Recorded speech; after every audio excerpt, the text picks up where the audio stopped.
मैं दिल्ली विधानसभा चुनाव की तारीखों के ऐलान का जिक्र कर रही हूं, क्योंकि इस वक्त बड़ी खबर यह है कि आज दिल्ली विधानसभा चुनाव की तारीखों का ऐलान होने वाला है। चुनाव आयोग की तरफ से साफ कर दिया गया है। दोपहर 2 बजे चुनाव आयोग ने प्रेस कॉन्फ्रेंस बुलाई है और इसी प्रेस कॉन्फ्रेंस में चुनाव आयोग दिल्ली विधानसभा चुनाव की तारीखों का ऐलान करने वाला है।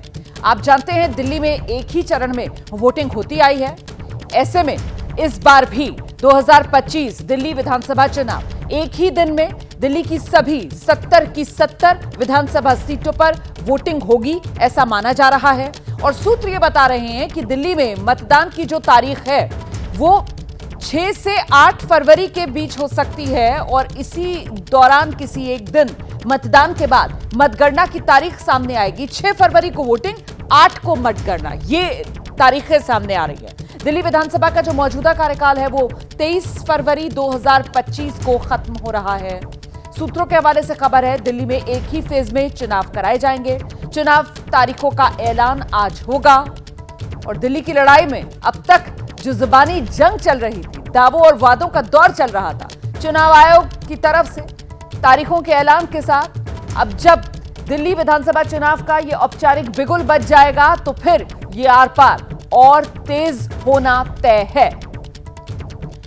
आप जानते हैं किस तरीके से दिल्ली विधानसभा चुनाव की तारीखों के ऐलान से पहले ही जो दिग्गज हैं वो पूरा जोर लगाते हुए दिल्ली विधानसभा चुनाव के लिए नजर आ रहे हैं। एक तरफ आम आदमी पार्टी कमान खुद अरविंद केजरीवाल ने संभाली हुई है और वो जो दिल्ली के अंदर आर पार आम आदमी पार्टी और बीजेपी के बीच है, वहीं प्रधानमंत्री नरेंद्र मोदी से लेकर गृहमंत्री अमित शाह तक सब दिल्ली विधानसभा चुनाव की तारीखों के ऐलान से पहले ही दिल्ली में जोर लगाते हुए नजर आ रहे हैं। और ऐसे में अब वो औपचारिक तारीखों का ऐलान चुनाव आयोग की तरफ से आज कर दिया जाएगा। दोपहर 2 बजे चुनाव आयोग ने प्रेस कॉन्फ्रेंस बुलाई है और दिल्ली में चुनाव की तारीखों का ऐलान होगा। बड़ा सवाल, क्या सरकार बदलेगी? क्या आम आदमी पार्टी अपनी सत्ता बचा पाने में कामयाब होगी? क्या बीजेपी का सत्ता का सूखा करीब 3 दशक का वो खत्म होगा? देखिए, बड़ा दिलचस्प है दिल्ली का ये मामला, क्योंकि अगर पिछले 3 विधानसभा चुनाव की बात की जाए तो आम आदमी पार्टी दिल्ली की सत्ता में पहुंच रही है, लेकिन जो लोकसभा चुनाव होते हैं और उसमें 7 की 7 लोकसभा सीटें दिल्ली की वो बीजेपी के खाते में जाती हैं। बावजूद इसके विधानसभा चुनाव में आकर बीजेपी आम आदमी पार्टी से पिछड़ जाती है। लेकिन इस बार आम आदमी पार्टी के सामने चुनौती दोहरी है, क्योंकि चाहे विधानसभा हो या फिर एमसीडी, दोनों में आम आदमी पार्टी की ही इस समय सत्ता है। और ऐसे में जिस तरीके की घेराबंदी सियासी विरोधियों की तरफ से आम आदमी पार्टी की जा रही है, उसके बाद दिल्ली की ये सियासी लड़ाई और दिलचस्प होती हुई नजर आ रही है। सीधे ग्राउंड पर आपको लेकर चलेंगे। हमारे साथ हमारे सहयोगी है विज्ञान भवन, जहां प्रेस कॉन्फ्रेंस होगी चुनाव आयोग की। अंकित गुप्ता वहीं से हमारे साथ मौजूद है। बीजेपी मुख्यालय से आप देख रहे हैं नीरज पांडे हमारे साथ जुड़ गए हैं। आम आदमी पार्टी के दफ्तर से दीपक रावत हमारे साथ है। सबसे पहले अंकित गुप्ता के पास आपको लेकर चलेंगे। अंकित, जिस बात का जिक्र हम कल भी कर रहे थे कि 48 घंटे के भीतर वो चुनाव आयोग की प्रेस कॉन्फ्रेंस, और लीजिए आज खबर आ गई, दोपहर 2 बजे प्रेस कॉन्फ्रेंस है चुनाव आयोग की, जिसमें तारीखों का ऐलान आज हो जाएगा दिल्ली के लिए। अंकित, बिल्कुल रोमाना, देखिए कल सुबह जब हम लोग चर्चा कर रहे थे तो 48 घंटे का वक्त था और शाम को 6 बजे हमने अपने दर्शकों को खबर दी थी कि आज यानी कि मंगलवार वाले दिन ही हो सकता है चुनाव की तारीखों का ऐलान, और हो रहा है दोपहर 2 बजे ये चुनावों की तारीखों का ऐलान। और रही बात जो है जिस बात का आप जिक्र कर रही हैं कि जो तारीखें होंगी वो क्या हो सकती हैं, तो चर्चा इस वक्त यहाँ पर रोमाना 2 पहलुओं की हो रही है। पहला एक ये कि अमूमन जो चुनाव की जो पद्धति रही है चुनाव आयोग की, वो ये होती है कि अमूमन जो 30 दिनों का वक्त दे देती है, और अगर वो 30 दिनों का वक्त दिया जाता है चुनाव की तारीख के ऐलान से लेकर के मतदान की तारीख तक का, तब तो ये आप मान के चलिए कि 12-13 तारीख को मतदान और 15-16 तारीख को मतगणना। लेकिन इसी का एक दूसरा जो है वो एस्पेक्ट भी है। वो क्या है कि जब जो है ये महाराष्ट्र और झारखंड की चुनावों की तारीखों का ऐलान किया गया था, वो जो है 15 अक्टूबर को किया गया था, लेकिन पहला चरण 13 नवंबर को हो गया था, और यानी कि वहां पर 1 महीने का जो वक्त नहीं दिया गया था। हालांकि कोई नियम नहीं है, लेकिन एक परिपाटी जरूर है। तो अगर वो सिनेरियो बनता है तो माना यह जा रहा है कि 5 से 6 फरवरी को मतदान और 8 फरवरी के आसपास मतगणना हो सकती है। तो फिलहाल अभी चुनाव आयोग में ये जो 2 तारीख हैं इनको लेकर के चर्चा जरूर हुई है, लेकिन आखिरी तारीख क्या होगी, कब मतदान होगा, कब मतगणना होगी, इस पर दोपहर 2 बजे ही तस्वीर साफ होगी। लेकिन ये तो साफ है क्योंकि दिल्ली में 70 विधानसभा सीटें हैं, एक चरण में चुनाव होता है, तो उसमें कोई बदलाव नहीं होगा। एक चरण में होगा मतदान और उसके बाद मतगणना। जी आप रहिए मेरे साथ में, लौटूंगी आपके पास। देखिए यहाँ पर दर्शकों को यह जानना भी जरूरी हो जाता है कि 2020 जब पिछला दिल्ली विधानसभा चुनाव हुआ था तब क्या हुआ था। 2020 जब दिल्ली में विधानसभा चुनाव हुआ था तो फिर दिल्ली में वोटिंग जो है वो 8 फरवरी को हुई थी। दिल्ली में नतीजे जो हैं वो 11 फरवरी को आए थे और 2020 में दिल्ली चुनाव की तारीखों का ऐलान हुआ था 6 जनवरी को। अब आज 2025 में 7 जनवरी है और आज दिल्ली में विधानसभा चुनाव की तारीखों का ऐलान होने जा रहा है। जल्दी से जरा आपको लेकर चलते हैं। जैनेंद्र भी इस वक्त हमारे साथ मौजूद है। ऐसे में जैनेंद्र, अगर पिछले 5 चुनाव की जो बड़े दिल्ली में हुए हैं जिसमें 3 लोकसभा 2 विधानसभा, कांग्रेस का तो खाता भी नहीं खुल पाया, सूपड़ा साफ होता हुआ नजर आया। इस बार बड़ी चुनौती कांग्रेस के सामने एक बार फिर। जैनेंद्र, बिल्कुल खाता भी नहीं खुला और पिछली बार तो कोशिश गठबंधन के तहत हुई, फिर भी खाता नहीं खुला। लेकिन इस बार कांग्रेस ने तापमान बढ़ाया हुआ है रोमाना, और इसकी वजह है संदीप दीक्षित जो नई दिल्ली सीट से अरविंद केजरीवाल को चुनौती दे रहे हैं। संदीप जी, चुनावों की तारीखों का आज ऐलान हो रहा है। हालांकि आप तो पुराने नेता है, लेकिन क्या लोग ये जानना चाहते होंगे कि जिस तरीके से परीक्षाओं की तारीखें आती हैं, थोड़ी दिल की धड़कन बढ़ती है, क्या आप लोगों की भी धड़कनें बढ़ती हैं ये जो तारीखों का ऐलान वगैरह होता है उसको लेकर? नहीं, ऐसा नहीं कि कोई धड़कनें बढ़ती है। धड़कनें तो ज़्यादा जब चुनाव होता है ना, काउंटिंग होती है, तब एक समझ लो एक थोड़ा सस्पेंस रहता है। पर अमूमन देखो, मैं आपको एक चीज़ बताऊं, अगर आप गंभीर हैं और आप ज़मीन से अगर कनेक्शन आपका है तो आपको पता चल जाता है आपका चुनाव कहाँ जा रहा है। ऐसा नहीं कहाँ जा रहा है चुनाव, नई दिल्ली का चुनाव और दिल्ली का चुनाव। सब, मैं दिल्ली की तो नहीं बात करूँगा, नई दिल्ली का तो अच्छा जा रहा है। और अगर नई दिल्ली का अच्छा जा रहा है, जहाँ मुख्यमंत्री हैं, तो आप समझो फिर दिल्ली में तो अच्छा जाना चाहिए। मैं कांग्रेस के एंगल से कह रहा हूँ। वैसे तो चुनाव होता है और जहाँ जनता वोट करे, जनता अपने मन से चुनती है।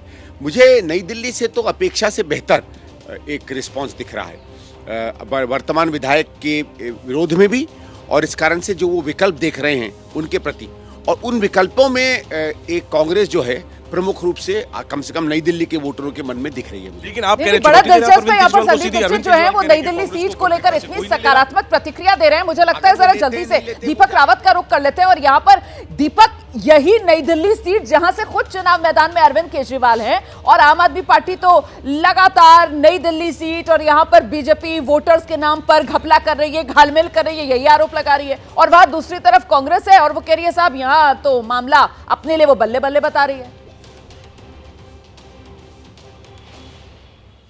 और देखिए, कल ही मुख्यमंत्री आतिशी ने प्रेस कॉन्फ्रेंस की थी रोमाना, और लगातार आम आदमी पार्टी की तरफ से प्रेस कॉन्फ्रेंस हो रही इस बात को लेकर कि वोट डिलीशन जो है वो गलत तरीके से करवाया जा रहा है। नई दिल्ली विधानसभा को लेकर लगातार आम आदमी पार्टी हमला कर रही है कि यहाँ पर बीजेपी फर्जी तरीके से अपने BLO के जरिए गलत एप्लीकेशन चुनाव आयोग को देती रही, वोट डिलीशन का काम किया गया, मास लेवल पर ये वोट डिलीशन के लिए दिया गया। चुनाव आयोग से दोबारा समय मांगा है आतिशी ने, और कहना चाहती हैं कि वो मुलाकात करके बताना चाहती हैं कि कहाँ पर फर्जी तरीके से लोगों के वोटर लिस्ट से नाम कटवाए जा रहे हैं। तो आम आदमी पार्टी का फोकस इस बार नई दिल्ली सीट पर इसलिए भी है क्योंकि लड़ाई यहां पर बड़ी हो गई है। जिस तरीके से खुलेआम प्रवेश वर्मा 1100 रुपए देते हुए नजर आए, उसके बाद से अरविंद केजरीवाल की पार्टी को कहीं ना कहीं लगता है कि जो लुभाने की जो स्कीम अरविंद केजरीवाल चुनाव के बाद देने की करते हैं वो बीजेपी पहले ही शुरू कर दिया है बीजेपी ने। यानी कि बीजेपी ये कहना चाह रही है कि अभी तो हम दे रहे हैं तो चुनाव के बाद तो देंगे ही। तो यानी कि वो स्थिति जो तस्वीर दिखाने की कोशिश बीजेपी पहले कर रही है, उस तस्वीर को बदलना चाहते हैं अरविंद केजरीवाल,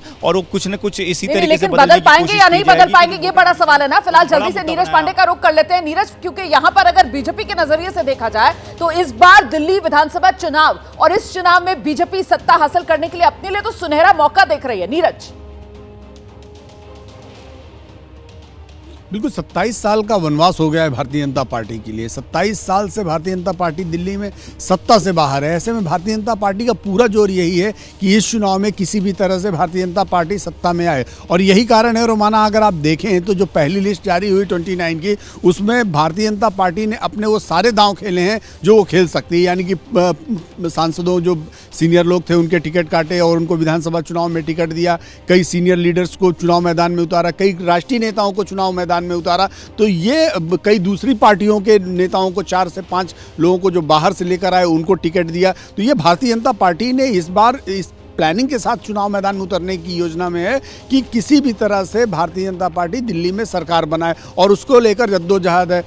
आम आदमी पार्टी कह भी रही कि उसकी जो लड़ाई है वो सीधे तौर पर भारतीय जनता पार्टी से है। तो ये देखने वाली बात होगी कि जहां जहां आम आदमी पार्टी के बड़े नेता हैं, चाहे वो अरविंद केजरीवाल हो, चाहे वो आतिशी हो, चाहे सौरभ भारद्वाज हो, चाहे वो मनीष सिसोदिया, उन सबके सामने कोशिश की है भारतीय जनता पार्टी ने कि अपने बड़े चेहरों को चुनाव मैदान में उतारा जाए ताकि उनको घेरा जा सके, उनकी मान में घेरा जा सके और चुनाव जीतने की कंडीशन पहुंचा जा सके। तो ये भारतीय जनता पार्टी की स्ट्रेटजी है। मैन टू मैन मार्किंग, और इस वक्त दिल्ली की चुनावी बिसात पर भी वही मैन टू मैन मार्किंग उम्मीदवारों के लिहाज से होती हुई नजर आ रही है। मैं बलराम पांडे का भी रुख करूंगी, अरविंद केजरीवाल के घर से हमारे साथ जुड़ रहे हैं, लेकिन इससे पहले आपको दिखा देते हैं कि आज चुनाव की तारीखों का ऐलान और उससे पहले किस तरीके से सियासी आर पार दिल्ली की सियासी लड़ाई में छिड़ा हुआ है। जरा सुनिए आप कांग्रेस और बीजेपी के नेताओं के ये बयान।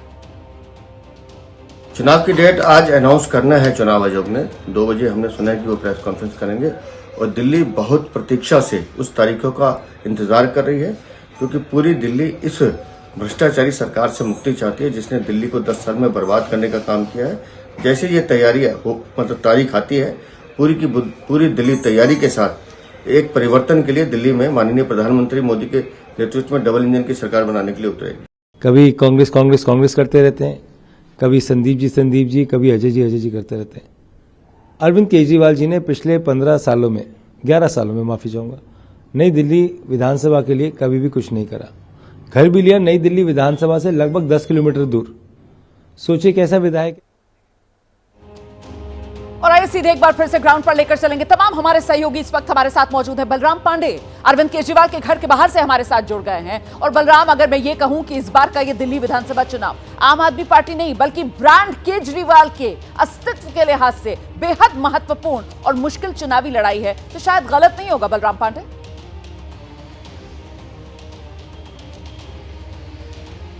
बिल्कुल, देखिए जिस तरीके से अरविंद केजरीवाल ने ऐलान किया कि हम मुख्यमंत्री तभी बनेंगे जब जनता हमको चुन करके दिल्ली के सिंहासन पर बिठाएगी, और जिस तरीके से उन्होंने इस बार के चुनाव को आम आदमी पार्टी की आन बान शान समझा है, और उन्होंने कहा कि इस बार का चुनाव तय करेगा कि अरविंद केजरीवाल कितने ईमानदार हैं, और उन्होंने अपनी ईमानदारी की कसौटी के लिए जनता को चुना है और कहा है कि जनता ही तय करेगी कि अरविंद केजरीवाल ईमानदार हैं या नहीं हैं। और इसीलिए उन्होंने जेल से बाहर आने के बाद मुख्यमंत्री पद छोड़ा और आतिशी को मुख्यमंत्री के पद पर बिठाया और कहा कि अब दिल्ली की जनता के बीच में हम जाएंगे और दिल्ली की जनता ही फैसला करेगी कि आखिरकार हम ईमानदार हैं, हमने ईमानदारी से 10 साल तक दिल्ली की जनता की सेवा की है या फिर नहीं। हालांकि इस बार का चुनाव जो है वो बेहद दिलचस्प होने वाला है, क्योंकि भारतीय जनता पार्टी भी ये जानती है कि 27 साल का जो वनवास वो काट रही है उसके पास इस बार बड़ा मौका है, क्योंकि 10 सालों का एंटी इनकम्बेंसी है सरकार के खिलाफ। बिल्कुल, देखिए ये तो मैंने पहले ही नीरज के पास जब मैं गई थी तब मैंने कहा था कि साहब गोल्डन चांस इस बार बीजेपी अपने लिए देख रही है दिल्ली की सत्ता में आने के लिए। कुल मिलाकर यहां पर अरविंद केजरीवाल अपनी सियासी करियर की सबसे मुश्किल लड़ाई लड़ते हुए भी नजर आ रहे हैं इस बार 2025 दिल्ली विधानसभा चुनाव में। और कुल मिलाकर तारीखों के ऐलान का इंतजार आज दोपहर 2 बजे खत्म होने वाला है।